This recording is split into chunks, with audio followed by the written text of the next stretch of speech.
आपका नाम जी? संजय पंडित। ठीक है। आप तो वो बता दीजिए क्या क्या है आप? उप महामंत्री भारतीय परिवहन मजदूर महासंघ और दिल्ली के भी। ठीक है। जी। तो भाई ये कितना मुश्किल है आप लोगों के लिए अपनी ही सरकार के खिलाफ उतरना, जिसके लिए आपने सपने देखे होंगे आनी चाहिए आनी चाहिए, साल दर साल आपने वोट भी दिया होगा, हर चुनाव में वोट भी देते होंगे, लगा होगा कि हाँ जी अब हमारी बात होगी, लेकिन अब वही जो पिछली सरकार में भी करते होंगे आप वही इस सरकार में भी कर रहे हैं, तो बदला क्या? कुछ भी नहीं। देखिए ऐसा है, मजदूर का काम क्या है?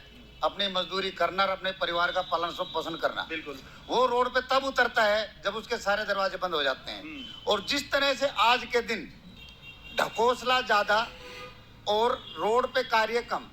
12 नवंबर को 2025 को बेसिक प्लस डीए पास तो कर दिया। अच्छा। आज तक उसको लागू नहीं किया। ये क्या दिल्ली सरकार की कैबिनेट ने पास किया है ऐसा हुआ या फिर बोर्ड ने? हमारी डीटीसी एक ऑटोनोमस बॉडी है, स्वतंत्र निकाय। ठीक है। तो इसका बोर्ड द्वारा जो पास हो जाता है वो कानून हो जाता है। हाँ। लेकिन वो 12 नवंबर को पास 2025 को पास कर दिया, ठीक है। लेकिन आज तक लागू नहीं किया।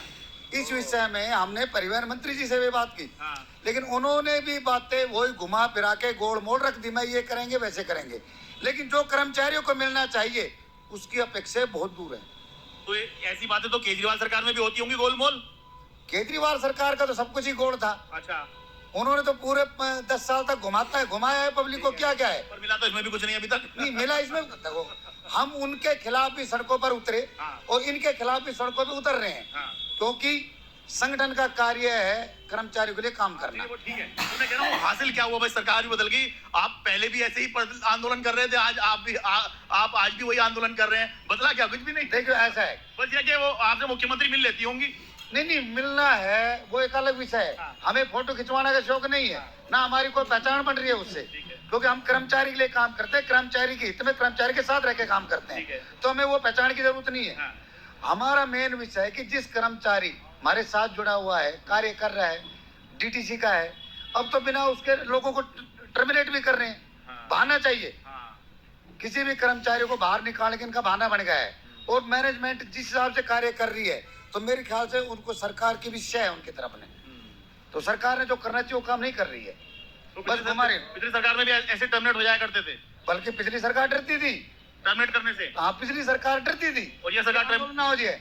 अच्छा। और ये सरकार को, हमारा काम देखो, सरकार का डायरेक्ट विरोध करने का नहीं है। हमारा काम है सरकार सोच रही है उसको जगाना। ठीक है। कभी आपने ये वादे करे थे उसमें आओ, अगर वो नहीं आए तो उनका वही हाल होगा जो पिछली सरकार को हुआ था। इसलिए जल्द से जल्द उन्होंने कर्मचारियों के हित में फैसले करने चाहिए, ऐसी ये संगठन उनकी मांग करता है उनसे। ठीक है, पर मैं ये वही पूछ रहा हूँ जी, बदला क्या? आप तो पहले भी आंदोलन कर रहे थे, अभी भी आंदोलन कर रहे, लोगों के मन में यही सवाल आएगा कि फिर फायदा क्या हुआ आपकी अपनी सरकार का?